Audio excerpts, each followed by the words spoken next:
Break के बाद आपका खैर मकदम। दूसरे पड़ाव में हम दाखिल हुए हैं। 9:02 हो चुके हैं। प्रोग्राम सलाम जी के आप देख रहे हैं दिल्ली के स्टूडियो से बराह रास्त। आगे बढ़ते हैं। बात जम्मू कश्मीर की हो रही थी।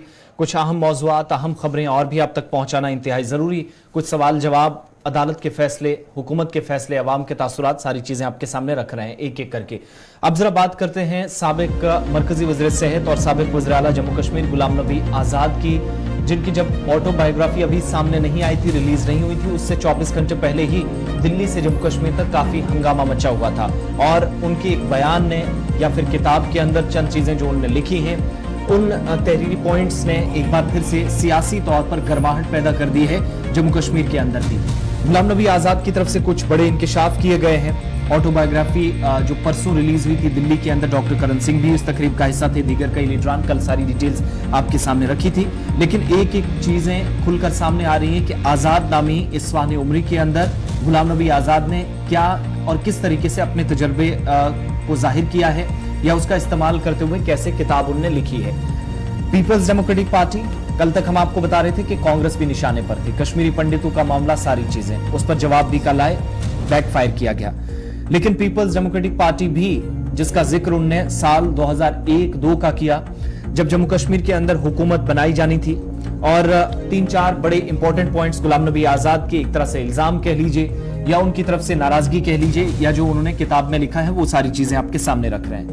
एक तो उन्होंने कहा कि मरहूम मुफ्ती मोहम्मद सईद, उस वक्त चूंकि जिम्मेदारी 2 लोगों पर ज्यादा थी, गुलाम नबी आजाद और उनके पास, तो वो हुकूमत तश्कील देना चाह रहे थे, बनाना चाह रहे थे। लेकिन 2002 में गुलाम नबी आजाद के मुताबिक मरहूम मुफ्ती मोहम्मद सईद ने महज 16 MLAs के साथ हुकूमत बनाई और हुकूमत को हाईजैक कर लिया।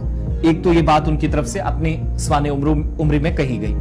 दूसरा कि उस वक्त क्या हुआ कि उनके इन्फॉर्म करने के बावजूद भी, गुलाम नबी आजाद के मुताबिक टेलीफोनिक राब्ता होने के बावजूद भी, सोनिया गांधी जो UPA चेयरपर्सन थी, उन्होंने दिल्ली में मुफ्ती मोहम्मद सईद को मदऊ किया और वहां पर हतमी जो कॉल अलायंस के हवाले से या इत्तेहाद के हवाले से लेनी थी, उससे पहले मुफ्ती मोहम्मद सईद को दिल्ली मदऊ किया जाता है। ये बातें जब सामने आई तो पीपल्स डेमोक्रेटिक पार्टी ने भी इस पर रिएक्ट किया। लेकिन कुछ और बातें हैं जो सामने लाना जरूरी है। गुलाम नबी आजाद के जो एक्चुअल वर्ड्स हैं कि उन्होंने सिर्फ महबूबा, माफ कीजिएगा, सिर्फ उन्होंने मुफ्ती मोहम्मद सईद ही नहीं, उस वक्त के गवर्नर से भी उन्होंने राब्ता किया और 42 के करीब जो MLAs जो उनके हाथ में थे, ये उनका दावा है, किताब में लिख रहे हैं। गवर्नर के साथ टेलीफोनिक राब्ता उस वक्त उनका हुआ और एक दिन, अब किस दिन ओथ टेकिंग सेरेमनी रखनी थी, किस दिन हुकूमत बननी थी, किस दिन हल्फ बर्दारी की तकरीब होनी थी, ये सारी चीजें गवर्नर के साथ डिस्कस होनी थी। एक दिन तय होना था, लेकिन उससे पहले मुलाकात जरूरी थी। और यही बात गुलाम नबी आजाद के मुताबिक गवर्नर के साथ साथ उन्होंने सोनिया गांधी से भी कही। ताजा तरीन जो डेवलपमेंट्स हो रही थी, पॉलिटिकल डेवलपमेंट्स हो रही थी, उस वक्त 42 MLAs उनके मुताबिक, उनके दावे के मुताबिक उनके हाथ में थे और सोनिया गांधी के साथ भी उन्होंने डिस्कस की। उन्होंने कहा कि मुझे सुनने के बाद सोनिया गांधी काफी खुश हुई कि मैं जम्मू कश्मीर के अंदर पार्टी की क़यादत कर रहा हूं और हुकूमत बनाने जा रहा हूं, इसलिए उन्होंने खुशी का, मुसरत का इजहार किया। उसके बाद गुलाम नबी आजाद के मुताबिक मरहूम मुफ्ती मोहम्मद सईद के साथ भी उनका राब्ता हुआ। उन्हें भी ये जो डेवलपमेंट्स हो रही थी कि उन्होंने गवर्नर साहब से बात की है, सोनिया गांधी के साथ बात की है, इस ताल्लुक से उन्हें भी आगाह किया। और दूसरी तरफ जब वो सोनिया गांधी को अपनी सारी डिटेल्स शेयर कर रहे थे, तो गुलाम नबी आजाद ये दावा करते हैं अपनी किताब में कि मुफ्ती मोहम्मद सईद के कहने पर जिस वक्त उन्होंने सोनिया गांधी से मुलाकात की दिल्ली में, तो कहा कि 3 से 4 दिन मजीद हमें वक्त का इंतजार करना होगा। वो इस अलायंस के हवाले से या इत्तेहाद के हवाले से हतमी फैसला करेंगे, जिसके बाद आपको, या जो तजवीज उनके सामने थी, इस पर डिस्कस करने के बाद फैसला लेंगे। तकरीबन 11 बजे के आसपास गुलाम नबी आजाद के मुताबिक उन्होंने मुफ्ती मोहम्मद सईद साहब को फोन किया और गवर्नर साहब से भी मुलाकात का वक्त तकरीबन 11 बजे का तय था। लेकिन उन सारी चीजों को एक तरफ रखकर आखिर 100 बात की एक बात कि एक तरफ 42 MLAs मेरे हाथ में थे और दूसरी तरफ महज 16 MLAs मुफ्ती मोहम्मद सईद साहब ने उस वक्त हुकूमत को हाईजैक किया। और ये बात गवर्नर साहब की, ये बात UPA चेयरपर्सन के नोटिस में थी। लेकिन ये सारी चीजें होने के बावजूद भी उनकी साख का नाजायज फायदा, या उनकी जो उस वक्त जिसके लिए काफी मकबूल जम्मू कश्मीर के अंदर भी गुलाम नबी आजाद थे, तो उस चीज का फायदा गुलाम नबी आजाद के मुताबिक मरहूम मुफ्ती मोहम्मद सईद ने सरकार बनाने के लिए किया है। चलिए, एक बड़ा दिलचस्प सवाल ये भी है कि गुलाम नबी आज़ाद साहब को कांग्रेस में इंट्रोड्यूस किसने करवाया। आज आज़ाद साहब लिख रहे हैं जी मुफ्ती साहब ने ऐसे किया, लेकिन एक बड़ा दिलचस्प सवाल था और दिल्ली के अंदर एक बड़े कांग्रेस के करीबी ज़राया और सीनियर लीडर की तरफ से साफ कर दिया गया कि मैन बिहाइंड कर्टन जो था वो था जी मुफ्ती मोहम्मद सईद, क्योंकि वो पहले दिन से कांग्रेस में थे, बाद में वो अलहदा हो गए थे। तो मुफ्ती वॉज द मैन जिसने आज़ाद को इंदिरा गांधी के साथ मिलाया था और ये कहा था कि ये आदमी जी एक पोटेंशियल वाला आदमी है और ये एसेट बनेगा एक दिन पार्टी के लिए। तो ये बात भी जरा हिस्ट्री का एक पन्ना है, शायद आज़ाद साहब इसको भूल गए हैं कहीं पर लिखना। फिलहाल बढ़ते हैं जी आगे। अब जरा बात करते हैं उस ठग की भी जिसको लेकर पिछले कई दिनों से सुर्खियों में जम्मू कश्मीर की अखबारों के अंदर वो आदमी है और साथ साथ गुजरात की अखबारों को जब आप खंगालते हैं वहां पर भी कहीं ना कहीं आपको इसकी खबर मिलती है। दिल्ली से कौमी अखबार जब आप खंगालते हैं तो वहां पर भी आर्टिकल्स और तहरीर इसकी लिखी गई है। गुजरात के उस ठग जिसने खुद को पीएमओ का एक आला तरीन अफसर बताकर जम्मू कश्मीर के अंदर पै दर पे कहीं दौरे किए, कई लोगों को ठगा और उस ठगी के मामले में कुछ एफआईआर्स भी दर्ज हुई। फाइनली मामला जम्मू कश्मीर की अदालत तक चला गया और अदालत के रिमांड के बाद अब खबर यह है कि गुजरात पुलिस जो पिछले कई दिनों से जम्मू कश्मीर के अंदर मौजूद थी और कुछ तकनीकी फॉर्मेलिटीज पूरी कर रही थी, वो तमाम फॉर्मेलिटीज जो है वो पूरी हो गई है और कल बाज़ाब्ता तौर पर गुजरात पुलिस को उस फर्जी अफसर को सौंप दिया गया है जिस अफसर ने खुद को पीएमओ का अफसर बताया था।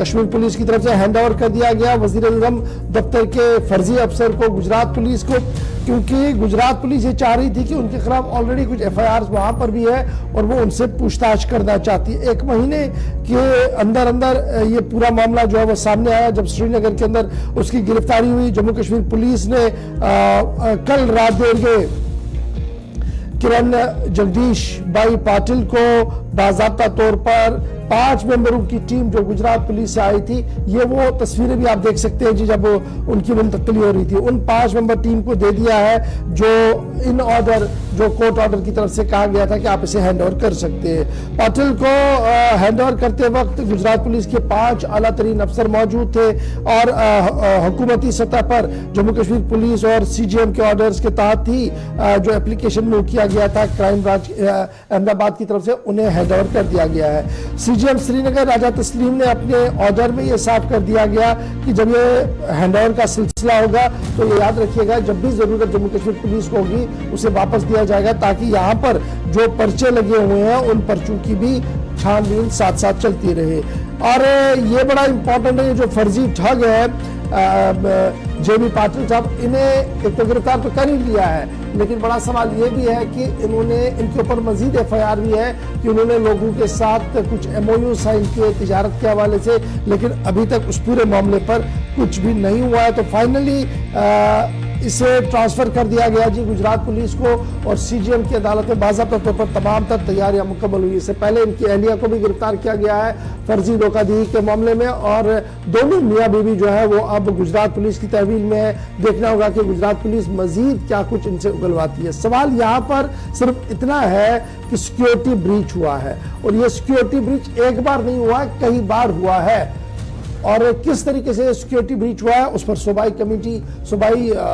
कमीशन की सरबराही में कमेटी भी बनी है। ताहम उस रिपोर्ट का हम सबको बेताबी से इंतजार रहेगा कि ये लूप होल्स कहाँ पर हुए हैं। तो ये थी मेरा जनाब बात उस ठग की जो गुजरात के ठग है।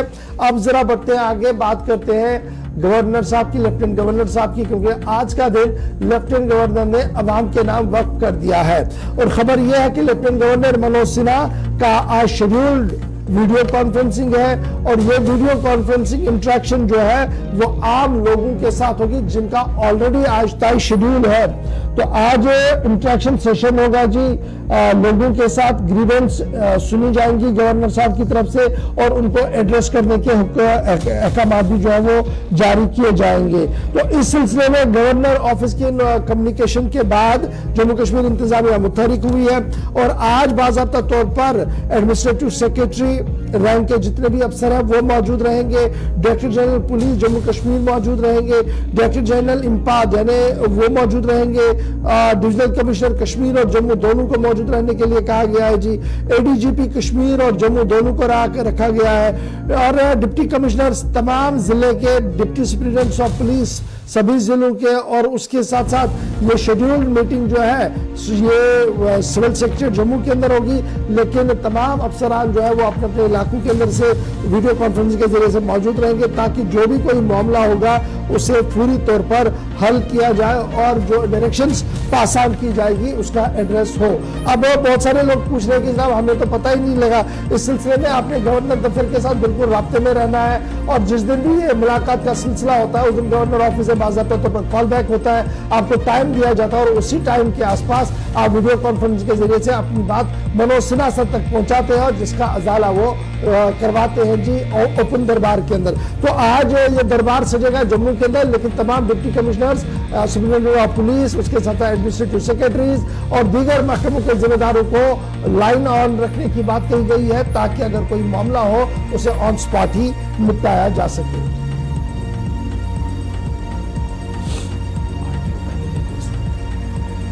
पहले आरटीओ ले लो।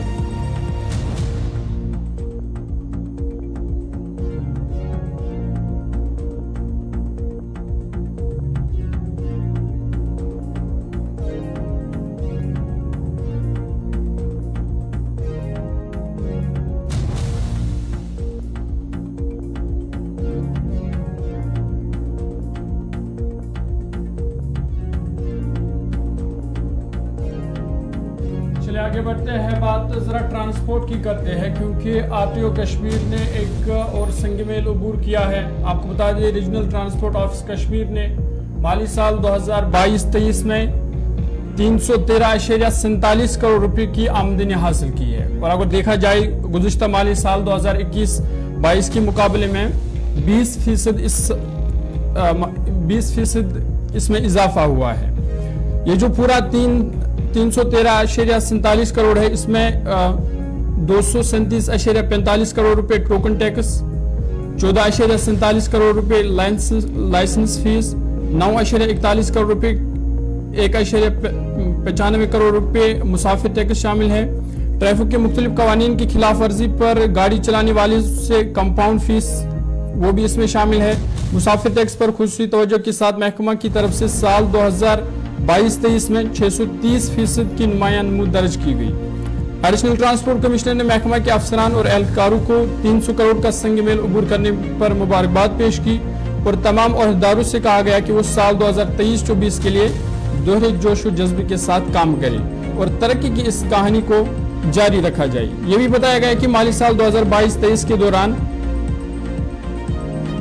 64,032 नई गाड़ियां रजिस्टर की गई। इसके अलावा 2,174 नए परमिट जारी किए गए, 24,420 परमिट्स की तजदीद की गई, 6,078 नए फिटनेस सर्टिफिकेट जारी किए गए और 30,875 की तजदीद, 35,018 नए ड्राइविंग लाइसेंस जारी किए गए और 62,388 की तजदीद की गई। इसके अलावा माली साल में गाड़ियों की मुंतकिली के 7,912 केसेस मुकम्मल हुए।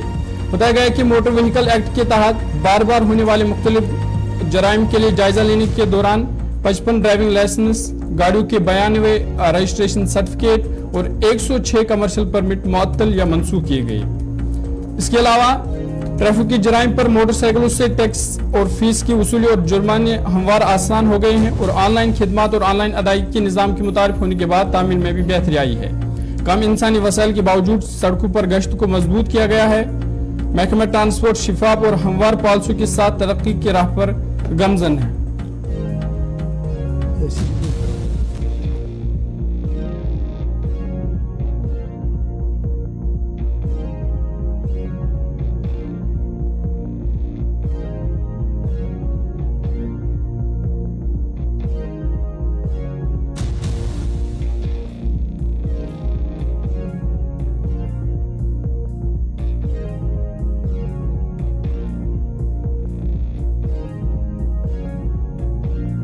आज जरा हुकूमत के एक और फैसले की बात करते हैं, और ये फैसला बड़ा इंपॉर्टेंट है क्योंकि कश्मीरी पंडित माइग्रेंट्स की तरफ से ये मामला कई बार समाअत के लिए रखा गया था और साबिका हुकूमतों से लेकर मौजूदा इंतजामिया तक कई बार इस मामले को उठाया गया, लेकिन इस आवाज को कभी सुना नहीं गया था। लेकिन अब खबर यह है कि लेफ्टिनेंट गवर्नर इंतजामिया ने मन बना लिया है, और मन बनाने के साथ साथ बाज़ाब्ता तौर पर ऑर्डर भी जारी कर दिए गए हैं। और जम्मू कश्मीर इंतजामिया ने एक SIT तश्कील दे दी है, और ये SIT तश्कील दे दी गई है मंदिरों की जमीन को लीज पर देने या फरोख्त करने के मामले पर। और इस सिलसिले में जम्मू कश्मीर इंतजामिया ने बाज़ाब्ता तौर पर एक SIT को तश्कील दे दिया है। जम्मू कश्मीर इंतजामिया ने जो SIT तश्कील दे दी है उसके कल रात दे गए जो एडिशनल कमिश्नर है, सूबाई कमिश्नर कश्मीर के दफ्तर से बाज़ाब्ता तौर पर यह ऑर्डर जारी कर दिया गया है। और ये ऑर्डर जब जारी कर दिया गया कि एक SIT बनाई गई है जी, जो illegal lease of temple properties in valley, nexus in temple properties को लेकर छानबीन करेगी। और ये मामला दरअसल लेफ्टिनेंट गवर्नर साहब की ग्रीवेंस मॉनिटरिंग सेल के अंदर चला गया था, जिसके बाद वहां पर इसकी समाअत हुई है। और समाअत के बाद ही जो लेफ्टिनेंट गवर्नर को यह कहा कि जब लेफ्टिनेंट गवर्नर के दफ्तर ने इस बात का फैसला लिया कि इस पूरे मामले पर जो है वो तहकीकात होनी चाहिए और बाज़ाब्ता तौर पर SIT को तश्कील दे दिया गया है। यह पहला मौका नहीं है कि कश्मीरी पंडितों ने इस बात को सामने रखा गया था,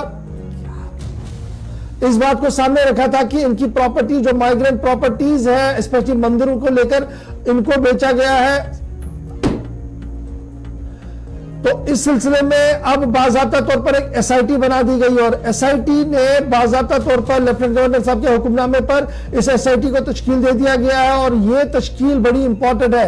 अब जो पिटिशन चला गया था वो क्या था, वो बड़ा इंपॉर्टेंट है, उस पर जरा फटाफट से आपकी तवज्जो मबजूल कराता हूं। पिटिशन में लिखा गया था कि जनाब हम लेफ्टिनेंट गवर्नर साहब की तवज्जो इस अहम मामले की ओर दिलाना चाहते हैं जिसके तहत जम्मू कश्मीर के अंदर हिंदू माइनॉरिटी प्रॉपर्टीज जितनी भी है, स्पेशली टेंपल प्रॉपर्टीज जो है, यानी मंदिरों की जो प्रॉपर्टियां हैं वो सोल आउट की गई है या लीज आउट की गई है इलीगली कई जिलों के अंदर। डिस्पाइट द कोर्ट ऑर्डर्स, ये जो मंदिरों की प्रॉपर्टियां हैं इन्हें इलीगली लीज आउट किया गया है। तो जम्मू कश्मीर इंतजामिया के सामने इस मामले को रखा गया है, ताहम अभी तक कोई कार्रवाई नहीं हुई है, जिसके फौरन बाद अब यह मामला जो है सामने आया कि जम्मू कश्मीर इंतजामिया ने बाज़ाब्ता तौर पर एक SIT को तश्कील दे दिया है।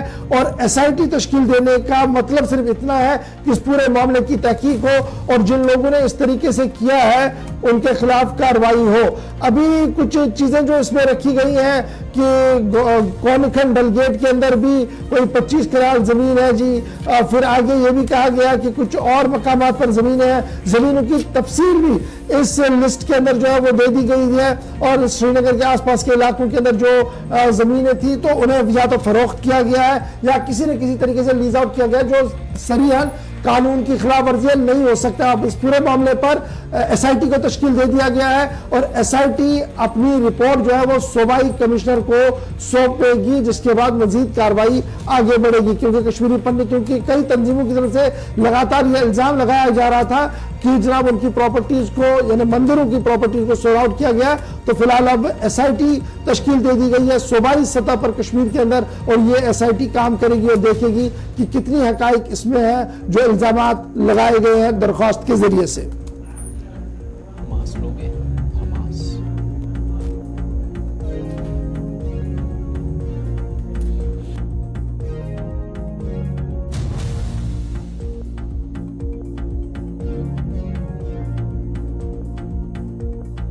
से बात जरा एक और बड़ी और अहम खबर की ओर आते हैं जो इस वक्त गजा पट्टी से सामने आ रही है। खबर यह है कि गजा पट्टी के अंदर पैदर पे रॉकेट हमले हुए हैं और इजराइल की तरफ से उन टनल्स को निशाना बनाया गया है जहां पर इजराइल का मानना है कि हथियारों को रखा गया था हमास की तरफ से, और ये हथियार रखना सरीहन उस मुआहदे की खिलाफ वर्जी है जो मुआहदा हमास और इजराइल के बीच में हुआ था।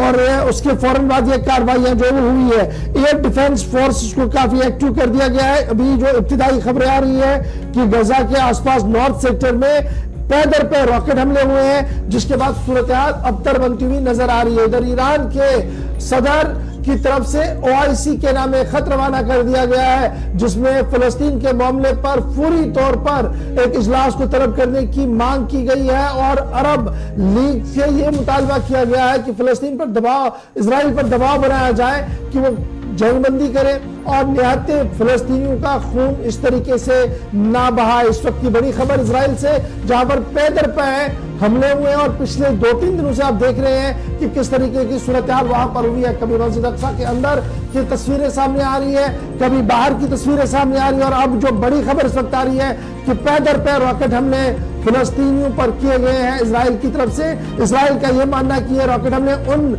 सेफ टनल्स पर की गई है जहां पर हमास की तरफ से खतरनाक और मौलिक हथियार रखने की बात सामने आ रही थी। चलिए, आपको याद होगा कि 3 दिन पहले भी जहां पर झड़पें हुई थी बैतुल मुक़द्दस के अंदर, वहां पर भी आज जुमे के रोज सिक्योरिटी काफी सख्त है, किसी तरीके से झड़पें ना हो। कल भी हम आपको बता रहे थे कि ईस्टर्न त्योहार के लिए भी यहूदी तैयारियां कर रहे हैं, तो वहां गेट 1 और 2 पर शदीद झड़पें माजी करीब में भी हुई हैं। उस तरह के जो यहाँ नाखुशगवार वाकयात हैं उनसे बचा जाए। और पिछले दिनों नमाजियों पर जो लाठीचार्ज हुआ, ताबड़तोड़ हमले किए गए, और उसके बाद से ये अब जवाबी हमले इसलिए कहा जा रहा है क्योंकि कहा यह जा रहा है जो मिलिटेंट ग्रुप्स हैं उनकी तरफ से हमास से पहले फायर ओपन हुए और जवाबी कार्रवाइयां की गई, और अब उन सेफ टनल्स के ऊपर जहां पर हथियार रखने का इजराइल ने इल्जाम आयद किया है। ये तो एक तरफ की बात। वापस जम्मू कश्मीर आते हैं और इंतजामिया की जानिब से तहकीकाती अमल कुछ अहम मामलात पर या कुछ पेचीदा मामलात हैं उनको लेकर भी किया जा रहा है। इसी तरह का एक केस बदनवानी के खिलाफ जम्मू कश्मीर के अंदर मुतअद्दिद केसेस जो एंटी करप्शन ब्यूरो के पास चले गए हैं या इस वक्त भी मौजूद हैं, जिन पर तहकीकाती अमल जारी है, चाहे वो जम्मू प्रोविंस की बात हो, कश्मीर सूबे की बात हो। इस सिलसिले में एक और केस आगे जो एक तरह से हाई प्रोफाइल केस माना जा रहा है, जिस पर एसीबी इस वक्त तहकीकात कर रही है। एंटी करप्शन ब्यूरो की हम बात कर रहे हैं, जिसने मुकदमा भी दर्ज कर लिया है और मुकदमा दर्ज करने के साथ साथ 3 लोग जो महकमा तालीम में सरकारी मुलाजिम हैं उनके लिए मुश्किलें बढ़ने वाली हैं। तो अहम और बड़ी खबर यह है कि एंटी करप्शन ब्यूरो जिसने 3 सरकारी मुलाजमीन के लिए परेशानियां और बढ़ा दी हैं, क्योंकि सरकारी फंड्स हड़पने का इल्जाम 3 महकमा तालीम के मुलाजमीन पर है। और ये जो इंसदाद बदनवानी ब्यूरो यानी एंटी करप्शन ब्यूरो है, डिटेल्स जो शेयर की गई हैं, बारामूला जिले में जहां ये कार्रवाई हुई है, महकमा तालीम के 3 सरकारी मुलाजमीन हैं जिनके खिलाफ साल 2012 से 2015 के दरमियान मिड डे मील स्कीम, जिसके तहत सरकारी स्कूलों में खाना बच्चों तक पहुंचाया जाता है, इस स्कीम के लिए 1 करोड़ रुपए से ज्यादा की जो रकम है, जो फंड्स हैं, उसमें घपला करने का इल्जाम है और मुकदमा भी दर्ज हो चुका है। 3 मुल्जमान के खिलाफ FIR नंबर जो है वो भी सामने आ चुकी हैं RPC के मुख्तलिफ सेक्शंस के तहत, जिसमें 120B, 201, इसके अलावा सेक्शन 5 की शिक 2 और 5 सेक्शन की शिक 1 के तहत ये मुकदमे दर्ज हुए हैं।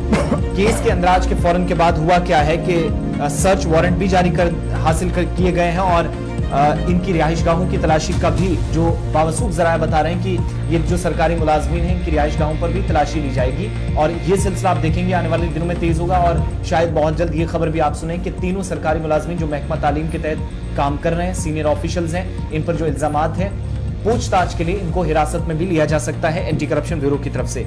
मुख्तलिफ मुजरिमाना जो दस्तावेजात हैं वो बरामद कर ली गई हैं जराए से, एक तो ये जानकारी मिल रही है और मजीद तहकीकात जारी है। दूसरा डिटेल्स जो हमारे सामने हैं, शिकायत जो दरअसल दर्ज हुई कि 2009 से 2012 के 2012 से 2015 के दरमियान किस तरीके से घपले हुए और PCOs के जरिए जो सेंट्रल ऑपरेटर्स होते हैं उनके जरिए ये फंड्स एक जगह से दूसरी जगह इस्तेमाल करने की कोशिश हुई, लेकिन सीनियर ऑफिशियल्स का नाम इसमें सामने आया। मुख्तलिफ स्कूलों को अदायगी करनी थी, वो उन तक नहीं पहुंची, बिल्स निकाली गई, लेकिन ये चीजें बाद में जाकर सामने आई। पता चला कि कुछ ऐसे बिल्स तैयार किए गए थे, एंटी करप्शन ब्यूरो के नोटिस में जो चीजें आई जराये के मुताबिक वो फर्जी बिल पाई गई। ये भी पता चला कि इस मुद्दत के दौरान जो 2012 से 2015 तक का पीरियड बता रहे हैं, बारामूला में जहां पर 1,78,52,000 की तकरीबन रकम है जो कि MDM स्कीम के तहत CEO बारामूला के जरिए एजुकेशन जोन बुनियार के लिए मुख्तस की गई। बुनियार बारामूला का इलाका, जिसमें से कुल रकम 1,75,91,000 के जो अखराजात हैं वो निकाले गए, ये दिखाया गया है। अब इस्तेमाल कितने हुए वो अलग बात है, तहकीकात का हिस्सा है। यही वजह है कि शक की जो है वो सुई इन लोगों पर अटकी है। एक तो चीफ एजुकेशन ऑफिसर उस वक्त, उनसे भी इस मामले में पूछताछ हो सकती है, और दूसरा ये भी तहकीकात में इंकिशाफ हुआ है कि जोनल एजुकेशन ऑफिस बुनियाद में जो रखी गई कैश बुक थी उसमें मुख्तलिफ पीसीओज और स्कूलों को जो अदायगी की गई है उसमें सारा ये खुलासा किया गया था, जिक्र किया गया था। लेकिन जो बिलिंग प्रोसेस था, एंटी करप्शन ब्यूरो के नोटिस में जो चीज आई, ये सारा सिलसिला जो था दर हकीकत ये जो चीजें हो रही थी वो फेक बिलिंग का एक मामला है। इसके अलावा डिस्ट्रिक्ट विजिलेंस ऑफिसर के जिला बारामूला के जो एमडीएम है उसके रिकॉर्ड में भी उस पर भी शदीद तशवीश का इजहार किया गया है। रिकॉर्ड में गड़बड़ी 1 करोड़ से ज्यादा की रकम जो मिड डे मील स्कूलों के लिए जानी थी, एजुकेशन जोन बारामूला के अंदर जो बुनियाद का जोन है वहां पर जानी थी, और चीफ एजुकेशन ऑफिसर से उस वक्त के जोनल एजुकेशन ऑफिसर तक, एमडीएम तक और पीसीओज पर, पीएसओज पर सवाल उठे हैं जिनके जरिए ये पैसा इस्तेमाल होना था। तो अब मुकदमा दर्ज कर लिया गया एंटी करप्शन ब्यूरो की तरफ से बारामूला के पुलिस थाने में, और शायद बहुत जल्द आप देखेंगे कि कार्रवाई में इन लोगों को गिरफ्तार भी किया जा सकता है। और कुछ ऐसे दस्तावेजात इनके घरों से तलाशी ली गई है, जराया जो कंफर्म कर रहे हैं दस्तावेजात बरामद हुए हैं जिनसे ये डिटेल्स और भी खुलकर सामने आएंगी कि रकूमात जिनमें गफला किया गया है 3 सरकारी मुलाजमीन की तरफ से। चलिए आगे अब बढ़ते हैं। ज़हूर एक और खबर आपको बताएंगे। वादी कश्मीर से कुछ अहम खबरें हैं और कार्रवाइयां मंशियात मुखालिफ भी इस वक्त जारी हैं। बिल्कुल, जम्मू कश्मीर में इस वक्त जहां मुंशियात का मामला लगातार सुर्खियों में है, वहीं इस पर पुलिस की कार्रवाई भी लगातार जारी है और पुलिस मुंशियात के खिलाफ लगातार जंग जारी रखी हुई है। और इसी को जारी रखते हुए रात शाम देर गए श्रीनगर पुलिस ने 2 मुंशियात फरोशों को राजबाग इलाके से गिरफ्तार किया है। आपको बता दें, मुंशियात फरोश के कब्जे से 11 किलोग्राम हेरोइन और भारी मिकदार में नकदी भी बरामद किया गया है। कश्मीर जोन पुलिस ने एडीजीपी का हवाला देते हुए कहा कि श्रीनगर पुलिस ने 2 सरहद पार से मुंशियात के स्मगलर सजाद बदाना और जहीर तंज करना कुपारा के रहने वाले हैं। इनके कब्जे से 11 किलो हेरोइन और भारी मिकदार में नकदी भी बरामद किया गया है। मुंशियात फरोशों के कब्जे से 11.79 किलोग्राम हेरोइन जब्त किया गया है, जिसकी मालियत बैन अवी मार्केट में तकरीबन 70 करोड़ रुपए है। इसके अलावा गिरफ्तार अफराद से 11,82,500 रुपए नकदी भी बरामद किया गया है।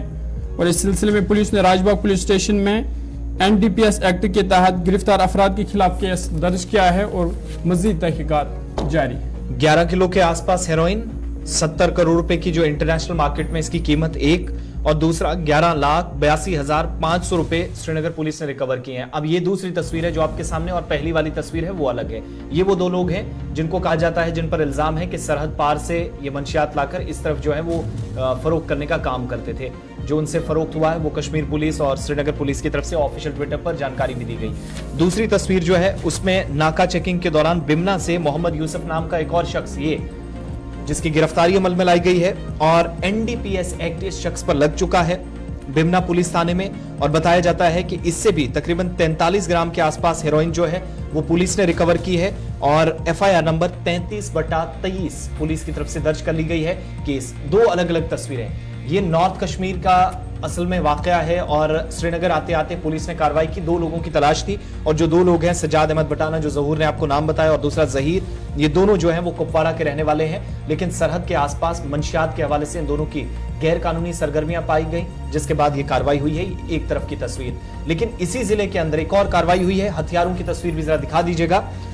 और कुछ बड़े इंकिशाफात पुलिस की तरफ से किए गए हैं और सिक्योरिटी फोर्सेस की तरफ से जो कार्रवाई गुज़श्ता 24 घंटों के दौरान हुई है। कल आमतौर पर आपने देखा है कि चाहे वो जंगलात वाले एरियाज हों, बाकी आसपास के एरियाज हों, हथियार पकड़े जाते रहे, लेकिन मिल्टन 2 की कमीनगाह को तबाह करने का जब जब सिक्योरिटी फोर्सेस ने दावा किया या पुलिस ने बयानात जारी किए, तो पुरानी इस तरह की हाइड आउट से जिनको बस्ट करने की बात कही गई। लेकिन ये जो तस्वीरें हैं, हथियार बिल्कुल नए हैं, पैकिंग नई है, यूबीजीएल हैं, ग्रेनेड हैं, बाकी चीजें हैं। कल 2 बड़ी बातें पुलिस की तरफ से जिनका इंकशाफ किया गया है, और सिक्योरिटी को लेकर कुछ खदशात भी इस एतबार से पैदा हुए हैं। ये जो 5 यूबीजीएल है, कहा जा रहा है कि अभी जो इनिशियल डिटेल्स हैं उससे पता चला कि ये रशिया के अंदर या रूस के अंदर तैयार किए जाने वाला हथियार, जो नॉर्थ कश्मीर के इस इलाके के अंदर एक हाइड आउट में एक बैग मिला, फ्रेश पैकिंग बताई जाती है, जिससे अंदाजा सिक्योरिटी फोर्सेस ये लगा रही हैं कि माजी करीब में कहीं हाल ही के दिनों में, इन दिनों शायद ये कोशिश हुई है कि दरअंदाजी की जाए। दूसरी जो तस्वीर ग्रेनेड्स की आप देख रहे हैं, ये चीनी साख के ग्रेनेड है, और ये जो 5 यूबीजीएल हैं बिल्कुल पैक्ड, नए, फ्रेश आपको नजर आ रहे होंगे। यानी 2 मुल्कों के हथियार नॉर्थ कश्मीर के अंदर पकड़े गए, और सिक्योरिटी फोर्सेस के मुताबिक फ्रेश पैकिंग थी, जो बैग पकड़े गए वहां से। और तस्वीरों से भी आप देख पा रहे होंगे कि बर्फीले इस इलाके के अंदर जब सिक्योरिटी फोर्सेस ने कार्रवाई की और आसाम राइफल्स की तरफ से भी इन इलाकों के अंदर पिछले दिनों बताया जाता है कि जंगलात वाले एरियाज के अंदर ऑपरेशन चलाए गए थे, लेकिन भारी मिकदार में ये जो असला बरामद हुआ है इससे पता चलता है कि सिक्योरिटी फोर्सेस ने इस इलाके के अंदर बड़ी कामयाबी तो हासिल की है, लेकिन दरअंदाजी की कोशिश जो खुद दिफाई जराए बताते हैं कि शायद माजी करीब में और बड़ी है, इजाफा हुआ है, जिसका नतीजा आपके सामने दो अलग अलग तस्वीरें चीनी और रूसी जो साख्ता ग्रेनेड है। और चलिए जनाब, ये तो थी जनाब मंशियात से लेकर हथियारों की बरामदगी जो हुई है, ताम मंशियात के खिलाफ कारोबार करने वाले लोगों के खिलाफ कार्रवाई तो जारी है। इधर ये नई तस्वीरें भी सामने आई है और ये तस्वीर भी रात से काफ़ी ज़्यादा वायरल थी और उसकी डिटेल्स हमने आपके सामने रख दी है। अब आगे बढ़ेंगे तो एक छोटा सा ब्रेक होगा।